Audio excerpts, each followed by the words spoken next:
Members hustled in headsets, mugs of coffee steamed on the table. At the center sat Al Roker, veteran anchor, warm smile, steady charm, flanked by his co-hosts.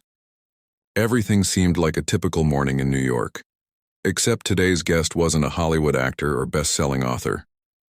It was Prince Harry. Harry entered in a tailored navy suit, tieless, his confidence worn like armor. The audience applauded politely as he shook Al's hand and settled into the guest chair. For a moment it felt ordinary, a royal on American morning television ready to chat about new projects, family life, maybe a light anecdote or two. "Good morning, Prince Harry," Al said brightly. "Great to have you with us. How are you feeling today?" Harry smiled briefly, though it never reached his eyes. "I feel fine. It's not every day I do one of these shows, though I imagine you'll try to make it into a circus." The audience chuckled uneasily. Al brushed it off with his trademark warmth.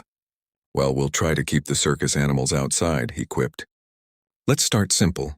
You've been busy with new ventures and charitable work. What's driving you right now?" Harry leaned back, voice edged with defiance. "What drives me is doing things on my terms. Not the monarchies, not the tabloids, and certainly not the media's." The room stiffened. It wasn't outright hostile, but there was steel beneath the words. Al nodded, unshaken. "Fair enough. Speaking of doing things your way, you and Meghan have taken bold steps in redefining royal life." "How has that transition been?" "I wouldn't call it redefining," Harry replied coolly. "I'd call it surviving. People who talk about transition don't understand what it means to escape a gilded cage." The audience shifted uncomfortably. Al pressed on. "Escaping a gilded cage, that's a powerful image. But what does day-to-day life look like now for you and Meghan? Parenting, work, family time?" Harry's reply was sharp. "Parenting is private. Unlike some, I don't parade my kids for the cameras. So forgive me if I don't give you the soundbite you're fishing for." Gasps rippled through the audience. Al's co-host shifted in his seat. Still, Al smiled, calm as ever. "Of course. No one's asking for a soundbite. Just giving you space to share what you'd like. Family life is family life." "End of story," Harry shot back. "If people can't grasp that, maybe they should look at their own families instead of obsessing over mine." The tension tightened. Al tried to pivot. "Your foundation's work in mental health awareness has drawn a lot of praise. You've been a real voice for change there." "Yes." Harry leaned forward, voice firm but tinged with arrogance. "Because unlike most, I've lived it. And frankly, I'm tired of people questioning my sincerity, like I'd make it up for attention." No one had accused him of that, but the defensiveness hung heavy in the air. Al kept steady. "No one's questioning sincerity here, but it does raise a question. How do you balance privacy while speaking so publicly about personal struggles?" Harry smirked. "Balance? That's rich coming from the media.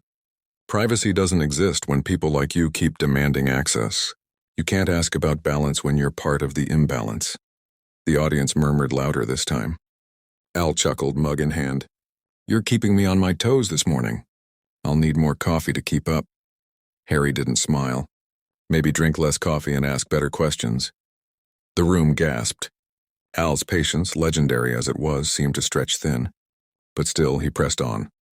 As the commercial break hit, the studio buzzed with whispers. Something was unraveling. This wasn't going to be another royal interview. It was about to become a showdown. When they returned, Al's smile was still there, polished and practiced, but the tension sat between them like a live wire. Harry leaned back, arms crossed, more like a defendant in a courtroom than a guest on morning TV. Al tried again.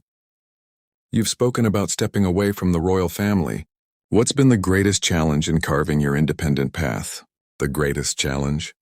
Harry tilted his head, smirk tugging at his lips. "Dealing with questions like that. People act like leaving was heroic or catastrophic. It was neither. It was me deciding I was done being a mascot for an outdated institution." Gasps again. Al held his ground. "Still, people see you tied to the monarchy whether you like it or not. Do you feel any responsibility to that role?" Harry's laugh was dry. "Responsibility? I've spent my life being told to wave, smile, cut ribbons while others lived real lives. I owe nothing to the crown. If anything, it owes me." The audience shifted uneasily. "Would you say that chapter is closed then? No chance of returning in any capacity?" Al asked. Not unless I hit my head and forget everything I've learned, Harry snapped. Why would I go back to a family business that feeds me to the wolves, then pretends to protect me? That chapter isn't closed, Al, it's burned. Gasps turned into murmurs. The atmosphere was cracking. When Al asked gently about Harry's children, the prince's expression darkened. Why should I answer that? My kids don't exist for your audience's entertainment. Al raised his hands in peace. No details, of course. Just many parents at home admire how you balance work and family. It's a chance to share something meaningful. Harry scoffed. Balance? That's another buzzword. My family isn't your morning show filler.